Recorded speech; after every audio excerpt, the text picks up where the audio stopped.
Yeah, even just reading it, dealing with uncomfortable feelings, I'm gonna go straight in, just makes me feel ick, but not. But I'm gonna go straight in and just say you can't run from it. No. You can't run from it. No. That's like one of the most important things when dealing with uncomfortable feelings. You cannot. You can. You can park it. Yep. Absolutely. And there's strategies around parking it and coming back to it, but you actually can't avoid it forever. Yeah. You have to, must to, ought to, should do. You just bloody have to deal with it, no matter how uncomfortable it is. Yeah. Debz is a stressologist. She will stretch your mindset to think bigger than you've ever thought before, with follow-through techniques that are realistic and achievable to blow any fear out of your mind. Moira is a mindset cultivator. She will help you align your personal trinity of self-trust, inner awareness, and self-confidence so that you discover and share your unique gifts and purpose. Together, their goal with these conversations is to share how our inclinations do not always work in our best interest and to provide the knowledge to leverage the gifts that already exist within each one of us. Their desire is to help you learn how to access the habits and behaviors that will lead to positive change and your best quality of life.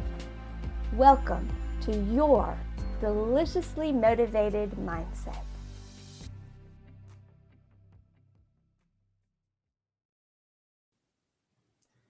Greetings, dear friends. Here we are. Hi, Debz. Hi. Hi, dear listeners. Here we are with another one of our amazingly, incredibly uplifting, deliciously motivated mindset conversations. I wonder what you're going to say then. I did too. Even when you said greetings, can you remember Elf? Yes. Remember Elf? When you said greetings, I'm like, oh my God, Greetings. I'm like, it's like Elf. Okay, sorry everybody about the age era. If you haven't heard of Elf, just Google it. Okay, and carrying on. There you go. We've got a really good topic, and maybe really? Of course we do. It's a goodie. Maybe that's how come I'm starting with a wee bit of lightheartedness, is because we're going to go into something a wee bit deeper than that. But before we get started on our topic for today, I just remembered again. Oh my I'm God. going to ask Deb to rate herself. So if you haven't listened to our little shtick here before, we like to rate ourselves, and we encourage you to do the same. And we're rating ourselves on a scale of 0 to 10. And when we're at 0, we're completely zenned out, completely at peace, feeling grounded, present. And at 10, we're in kind of chaos. We're stuck. We're fearful. We're wondering. We're saying, oh my God, how can I deal with something? And there is nothing wrong or right by any of this. It's just being available and willing to assess how are you doing in this moment. And we all go up and down that scale throughout our day. We can't stay in one state because we are always evolving and changing, and internally and externally. So all that being said, dear Deb, what would you put yourself at? What number would you say? Well, yesterday I was at a 7. I was a 6.57, maybe a 7 point something. Today I'm actually going to say a 2. I would have said a 1, but I've written down the topic, what we're talking about. And when I did it, my body went, oh. So I went, yeah, you're not a 1. Let's just drop this down. So I'm going to say a 2, purely because of the topic, to wonder what's going to come out of this. Yeah. Wonder what I'm going to say, Moira's going to say, what tips we've got to get us through, just to see how this one, so I've dropped down another 1 just from that topic. Okay, good. And that's actually, it's an interesting point, because we don't prepare these conversations. We create a topic and or a title and then riff with it. That's what this whole thing is. and like Deb, I'm going to put myself at a 2.5, I think. Just because, similar to you, I'm actually, in myself, I'm feeling really good. I had a beautiful long walk and saw tons and tons of dragonflies. So that made me feel really magical. Oh. But then coming in with this, we want to talk about dealing with uncomfortable feelings.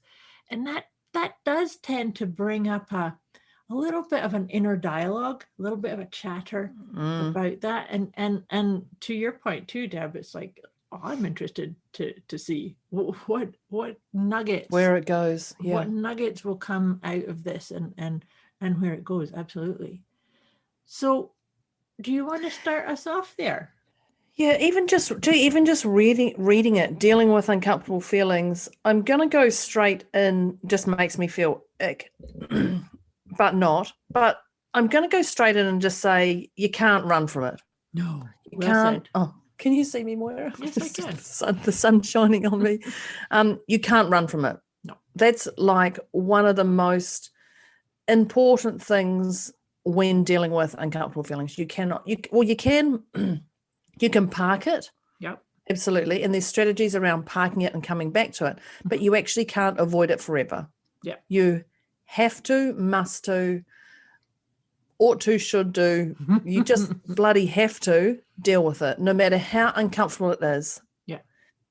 And what are you going to say? I was going to say that's actually how come people like you and I exist, because there are certain uncomfortablenesses that are difficult to navigate on your own, and so therefore you reach out to have somebody hold space for you, or to guide you, or just be a sounding board as you process through it, and maybe even learn some techniques or tips on how to come through, or how to feel it and let it flow through you. Right. So I just wanted to set that up as a caveat that, yes, you can't run from them. Uncomfortable feelings are gifts. There is always a gift to be had by allowing yourself to feel your feelings and then let them go. Right. Absolutely. And I've got a lovely client in New Zealand who cannot respond to her ex-husband. Mm-hmm. Everything has to be done via text or email, and she can't respond because she just gets so emotional. Right. That when he asks her anything, she just goes from a 0 to 100. Yeah. Sometimes she goes to 90, but most of the time she goes 100 and beyond. And then I'll say, okay, put together what you'd like to say and then send it to me, and let me just take the emotion out of it. And this just allows her, because I know growing up, or when I say growing up, back in the day when I was in admin, they said if you're ever angry with anyone, type them out an email. Yeah. But make sure you never don't reply, like, you've got their details in the to or thing, because how many times have we all sent messages to people that are meant to be for someone else? Oops. So type out that email, and as soon as you start typing it out, you actually feel better yourself instantly. Even you can do threats or whatever. I'm not really encouraging threats, but you just do whatever feels right in your mind to get it all out. Just ensure that you don't push send, that there's no details in that to or BCC or anything like that. Right. And so what I've been doing is I've taken her messages that she's put, and as soon as she sends them to me, she puts them all out of her mind. She then sends them to me and knows that I can then just take any emotion out of it, and I'll just tweak a couple of words, because she's got some great content, but she just gets so wrapped up in the feeling of sending stuff. And if you're dealing with confrontation,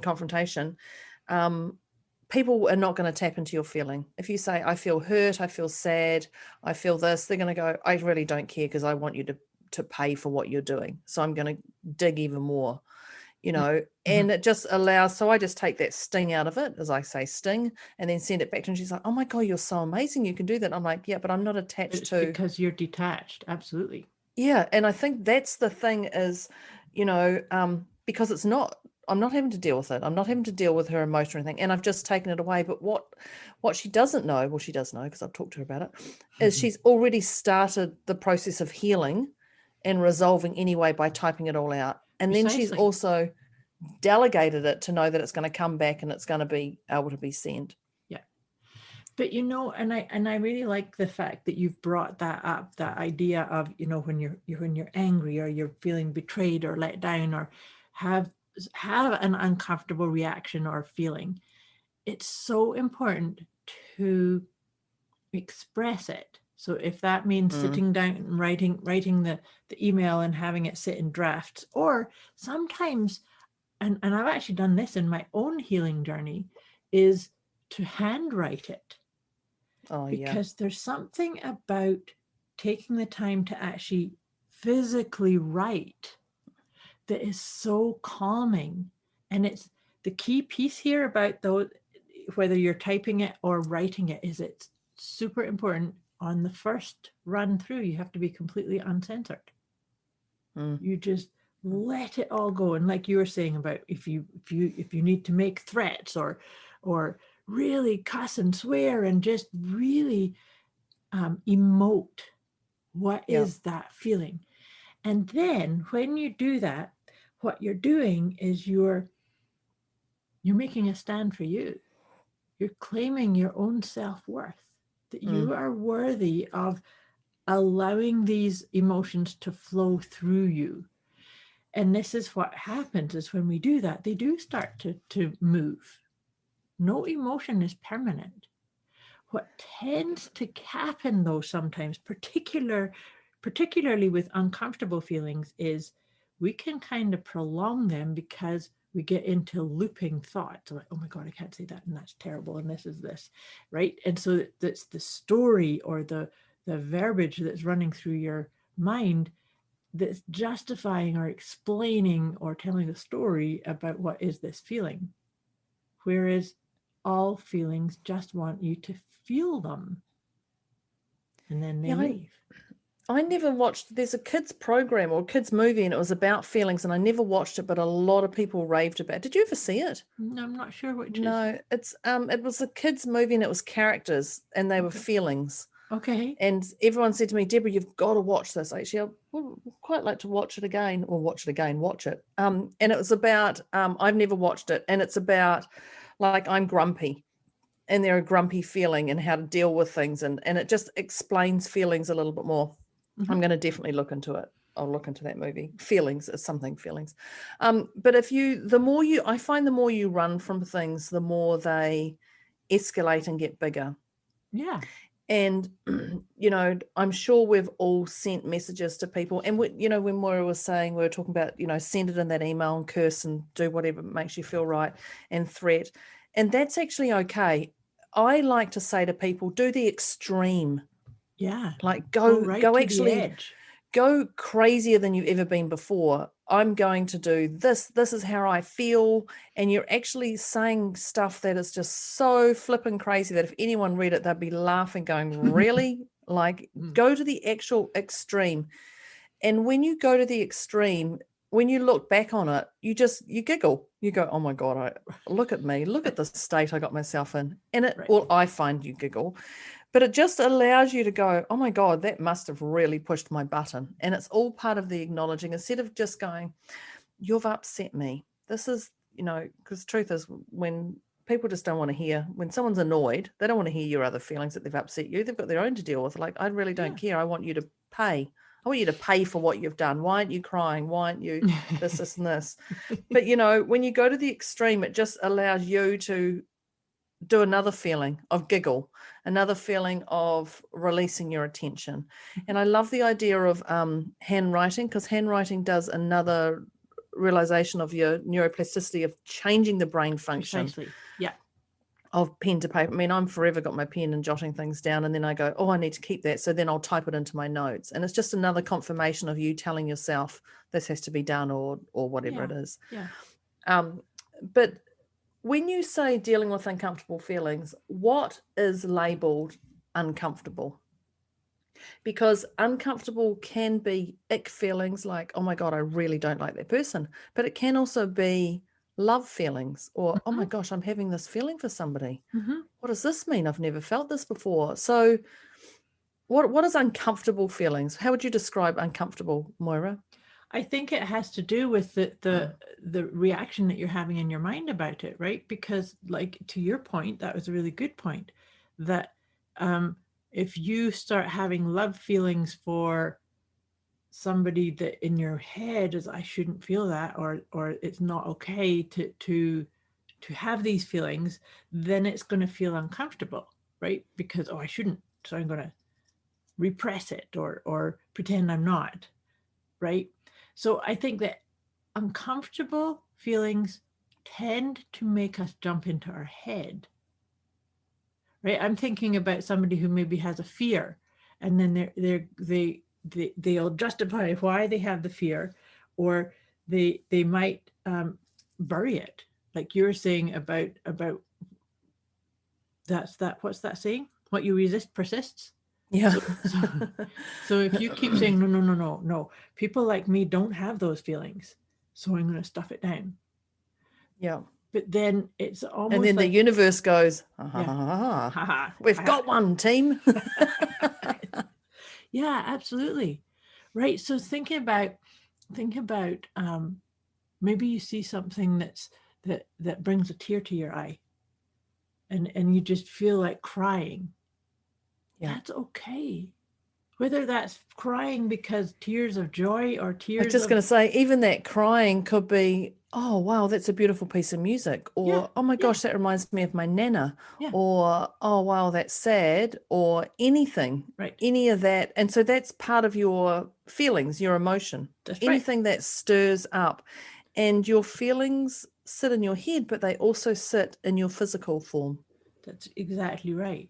But the thing, and is talking about crying, and this is a big one, I think, is put into this place of uncomfortable.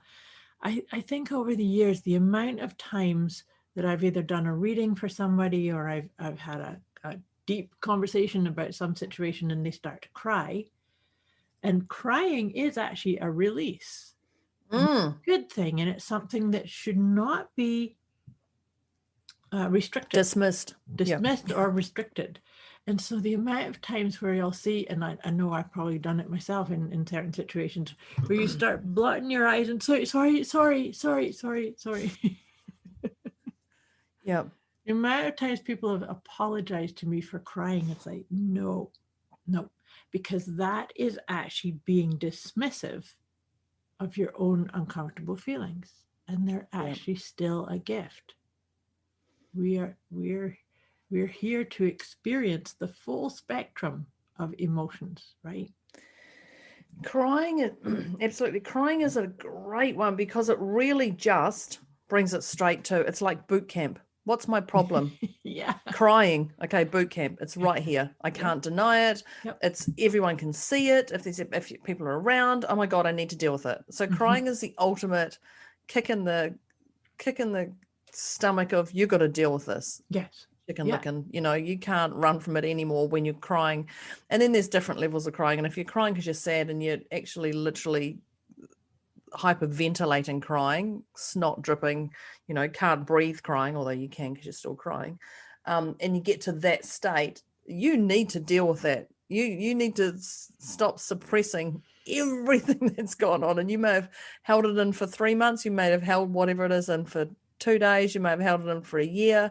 But when you let those floodgates open, if you don't deal with it, those floodgates are like a dam exploding, and that's it. And you cannot turn that fire hydrant tap off. It goes and goes and goes, and that's when you go, damn, I should have listened to my intuition. I should have dealt with that 3 days ago when I knew. Because when that goes, it doesn't matter where you are. The universe doesn't care where you are. It's done. That's it. And you cannot stop it. You just have to let it go and feel it till it stops. Do you know what I'm just thinking about when you were talking about crying? In my practice, I do I teach a lot of tapping, EFT tapping. I've done some with you. Right? Which is great. I know. I love tapping. But in using that, and sometimes the reason I use it is to help people sit at peace with uncomfortable feelings. I mean, that's one of the biggest things that I loved about that tool. But I also have come to realize that each one of us has a sort of a tell, if you like, or a signal that says you're on track, keep doing this because you're releasing. So oftentimes, and you mentioned laughter a moment ago. So in my experience, things like laughing, that's actually a sign for me. If I'm processing something and I start to laugh, it's because I've actually hit the core and it's starting to let go. Yep. So laughter, crying, yawning, running out of words to explain what you're feeling. These are all signs that says you did it. Well done. Keep going, right? You got there. Yeah. Yeah. Yeah. You got there. You showed up and acknowledged, maybe even just shook hands with that uncomfortable feeling and said, okay, I'm here. I'm not going to run away. I'm not going to stuff it down. I'm not going to pretend it's not there. I'm not going to pretend that nobody else has these feelings, just me. It's like, nope, you're here. Yeah. Right? And well, I don't know what people think when we all do it. I'm to say what people think. I've tried to do it. Is that we think we'll just park that and we'll go back to it, and we don't. I have my diary. If anybody knows me, I've probably talked about it a million times, maybe more, maybe less. I have to put in my diary. If I don't put in my diary, it doesn't get done. I can have lots of lists of things to do, but I actually literally have to put that into my diary. And if it doesn't get done, like there's a few things on there yesterday that were actually on there from last week, and I've just moved them over to day. Saturday, I didn't get into the office till late at night. So I just moved it to Sunday, then I moved it to Monday, and now they're actually moved to this afternoon, which is Tuesday. Right now it happens to be Tuesday. Even though Moira is on Monday still. Yes. But I have to put things in my diary, and if I don't if I have stuff come up and I go, okay, Mum said this to me and it's still playing around in my mind, and yes, I'm coming of age. Coming of age, that's such a lovely way of saying it. And Mum still does occasionally say things that just makes me go, really? Ow. Yeah, sting. Which is okay. But I then have to put that in my diary. Now, people might go, oh, that's just stupid. Well, no, I use my diary. It's essential. And for me, that's what it is. So when it's in my diary, I can move it to another day, but I'm conscious that has to be dealt with. A quick wee message before we get back to this episode. You can get access to a special gift Moira and Debz have put together for you. Go to deliciouslymotivatedmindset.com/gift. When you sign up, you'll receive instant access to an inner peace kit and the 30 Days of Wisdom program, both of which is intended to help you feel deliciously motivated right away. Go to deliciouslymotivatedmindset.com/gift. And so when you're talking about that you're saying that you're committing to yourself that you're going to go and unpack. I'm going to deal with, unpack. I'm going to feel the uncomfortableness of it. And I'm going to go in and I'm going to find a bloody resolution to that, whatever that is, no matter how uncomfortable that is. Now, I'm also conscious that I have clients. So if I've got something in my diary and I block out an hour, I block out an hour for anything's usually an hour. And if I have a client after that, I'll ensure that I'm not going to do that for an hour. May only take 10 minutes. That's a bonus, but I'm not going to have a client straight after that because I don't know what I'm going to unravel or how long it's going to take or what I'm in for. Yeah, because you have. I can't predict that this is going to take an hour, but I do hour slots. I do. I do hour slots. And that's my daughter Sophie. Thank you very much, do. I do hour slots in my diary just to keep things clean and clear. But I'm not going to put a time frame to say that's only going to take an hour. It might take less, it might take more, but I'm just ensuring myself that I don't have 3 clients straight after my 1 hour of dealing with what Mum said to me. Right. It's interesting, and that's great to know yourself and your the way you operate that way. For me, and you've probably had this happen before too. Sometimes we have a conversation with a client and the client comes in and they're dealing with something and you go, oh gosh, I've got that too. Or that's bringing up something for me too. Is that 99.9% of clients come in and you're like, damn, I thought I dealt with that. Why is the client reflecting me? Damn. Yes. Okay. Those ones, is that what you're talking about? Yeah, those. So here's the thing. If I need to have a cry about something or need to journal or express or investigate or feel something, I can't do it if I'm holding space for a client. But, and here's what happens for me, and this is something I'm not even going to write it down. You're saying that you write it in your diary. I usually allow myself, and I usually have a time for myself at the end of the day, every day, and it's not necessarily for working stuff out, but it's my time. And so if that happens, what I do is I actually just tap on my third eye on my forehead, third eye area in between my eyebrows. And basically what I'm doing is it's like that's my insight. That's my inner sight saying, I see it, I acknowledge it, and I'm committing and promising to myself that I will spend the time that I need to go through that, express it, give it the expression it needs. Something that I find that's really important is that it's non-negotiable to carry it into another day. And this is me knowing me, is that in that day, I have to deal with it. Oh, see, I can give myself 24 hours if it comes up like that. I have to do, like, I can say 24 hours, no more than 24 hours. Yeah. Because that shit gets, that shit gets bigger. And, it does. And if I say, okay, I'm going to deal with it today and I don't deal with it tomorrow it's bigger. Yes. So I put it in my diary, I acknowledge it, and I go, okay, well, tomorrow I'm going to deal with that. I've got a slot between 1 and 2. That's when I'm going to deal with it. And I do. It has to be done in that. Yeah. The stuff I move around on my calendar is things like check my Dropbox, ensure that everything's syncing. Check. That's the stuff that gets moved from last week to this. Okay. But the feelings definitely, like, I love that you do it within that. I do it. And isn't that great how we both have very different techniques, but the main one is accountability. You deal with it. Yeah. Accountability and commitment to self, right? Yeah.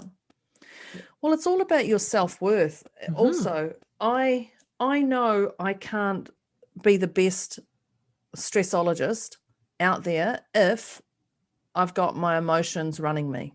Exactly. And if I'm in a frazzle and I have to talk to a client, I can't do that. And that's why, one of the reasons I don't drink or do drugs or anything is because I'm on call for my clients. I mean, I have clients all around the world. And if someone rings me or messages me at 11 o'clock at night, and if I'm trashed on whatever, and like, I can't talk to them, like, that's not who I am. So, I mean, well, it's just an excuse, really. That's why I don't do it. I've got a great excuse if I need an excuse. But I mean, that's for me, and I want to be able to give them the best I can. So that's why I learn, evolve, take classes, help people, because I'm forever learning myself and evolving. Yeah, and if I can pass that on. Yeah.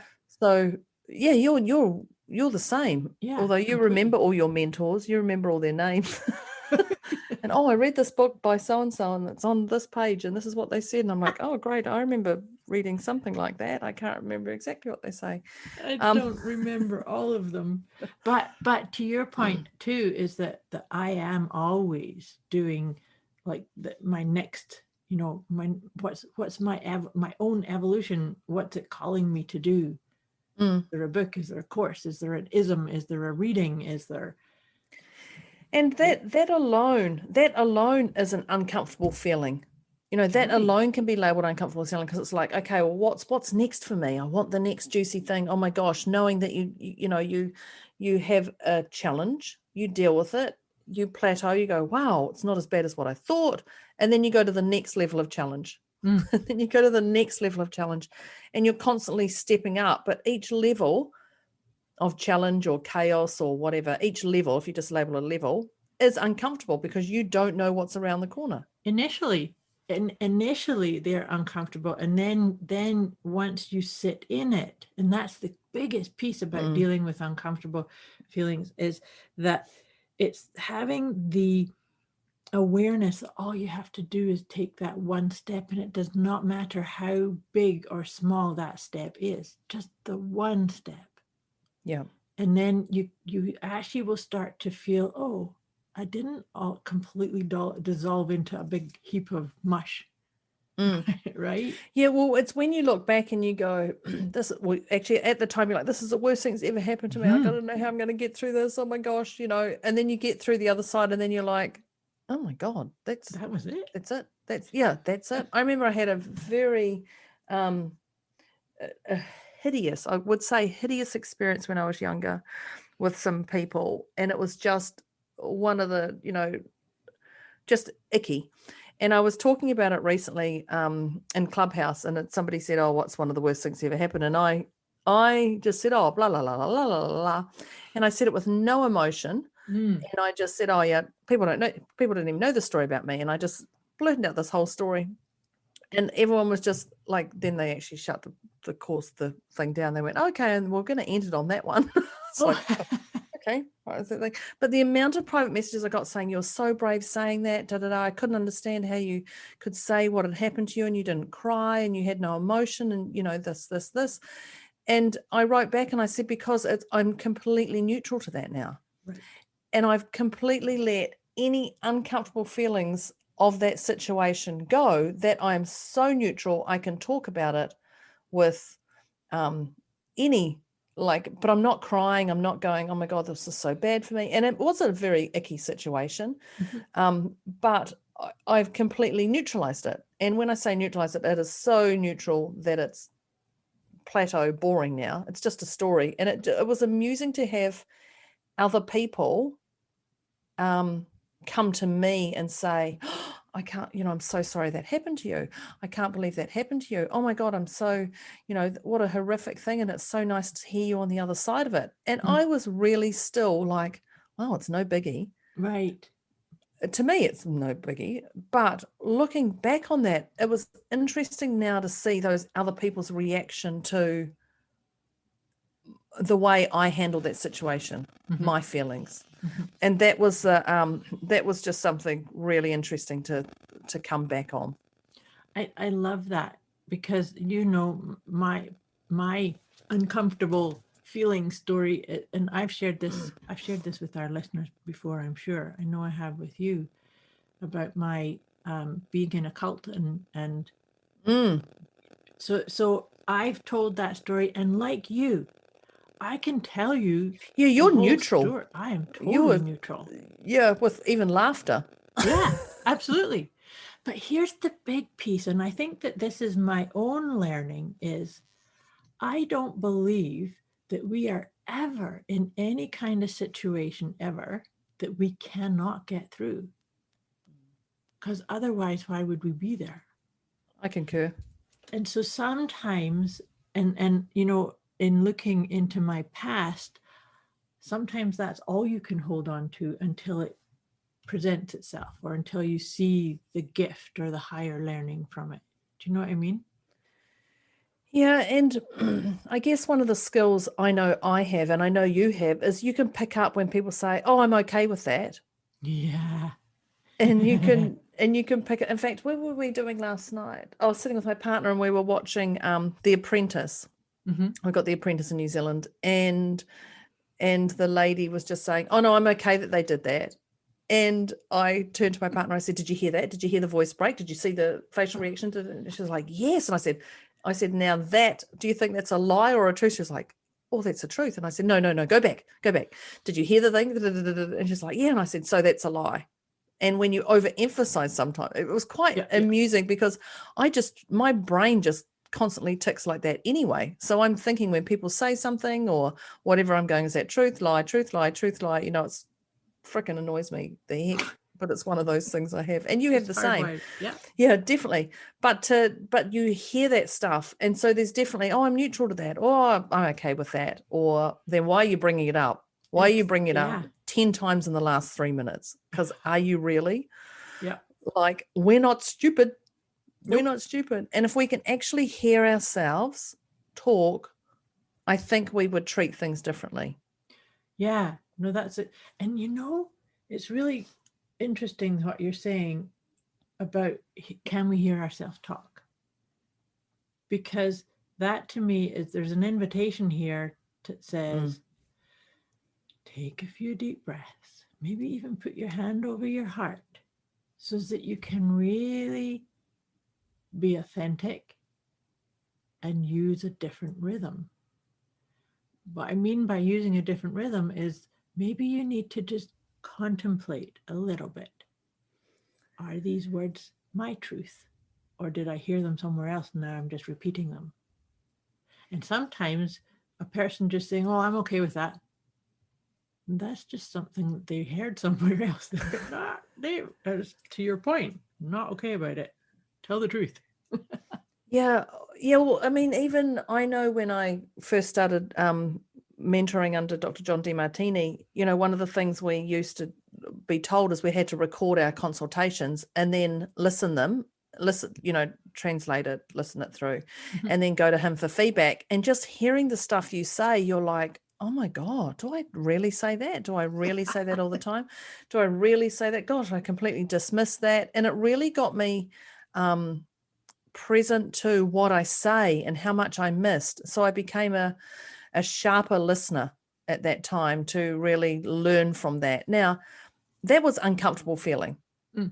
That was uncomfortable to go, oh my God, I missed the main thing they were saying. It took me another 10 minutes to come back and actually pull it around and figure out what's actually going on. Right. I didn't know what it was, but that's all part of being uncomfortable, because any growth is uncomfortable because we don't know what's around the corner. We don't know what we're in for. But if we can just know that, I guess it's trust, faith, a belief, whatever you want to call it, that we're going to get through, and what you've been through before, you've survived. So this time you're definitely going to survive again. Exactly. Knowing, many times people have said, oh, I'm not going to get through this. And I go, come on, you've been through chaos before. Yeah. And you survived. So let's deal with this one, and that's just a reassuring way of knowing, I have actually been through stuff before. And yes, I can survive this. This isn't the worst thing that's going to happen to me. And it's not saying I want the worst thing to happen to me, but it's definitely not the worst. I have to say, when I hear people saying they're not going to get through something, I cringe a little bit. People forget we are all self-fulfilling prophecies. So you may not see how you're going to deal with it or get through it, or how the other side is. But like I said, if you could really hold on to what in this conversation, hold on to this idea, or take it in and see, can you feel into this? We are never in a situation that we cannot deal with. Right? But even that, well, that's another whole podcast on its own. It is. Because that's enough to make people go, oh, did I attract this? Oh, yes. We're not even opening that can of no, let's close that door. Nuggets. Close that door. Actually, because I've heard people do that one too. Oh gosh, I must have done something terrible to attract this. Yeah, I must have been bad. I must have been bad in a past life. It's not where I'm coming from about the idea of being able to deal with whatever happens.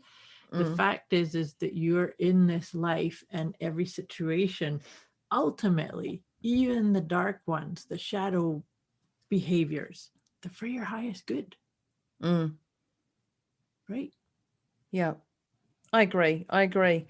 And so we're going to wrap this up, even though I know I don't want to. I'm sure neither does Moira. But dealing with uncomfortable feelings. Yeah, dealing with uncomfortable feelings as our time is coming. Or over. Dealing with uncomfortable feelings, let us know how you deal with them. And I'm also going to say one of the other things is find an expert. Now, clearly Moira and I are experts at what we do, and we both have a very different style of handling things, but we both get through to the end result. And so you can be neutral, you can be centered, you can be balanced, poised with emotions around you. And that is what we have both built our businesses around. Absolutely. And we are here for you. That is why we do these podcasts. That is why we do our videos. That is why we do all sorts and consult. So reach out to a professional. If you don't gel with Moira or I, then there's something wrong with you. If you don't gel with Moira or I, find somebody else. I wouldn't suggest that you use a friend when talking to a professional, because your friends are going to get exhausted and burnt out, and they're going to have judgment if you don't take their advice, and people take things personally, and then they're going to have to deal with uncomfortable feelings. And then if you think you hadn't dealt with it then, you're going to have to deal with it at another level. So reach out to us, but let us know what you liked and didn't like about this podcast. I would love to know what tips you use, how you get through things. If you feel uncomfortable with putting it in the public forum, then private message us so Moira and I can have a good convo about it. That would be amazing. So thank you, listeners. And before we sign off, I'm going to ask Moira, what number was she where we rated ourselves from a 0 being neutral, 10 being stuck in your Wellingtons in the mud? Moira was a corner. Yeah, that's it. Yeah. Moira, you were a 2.5 and I was a 2. So where are you?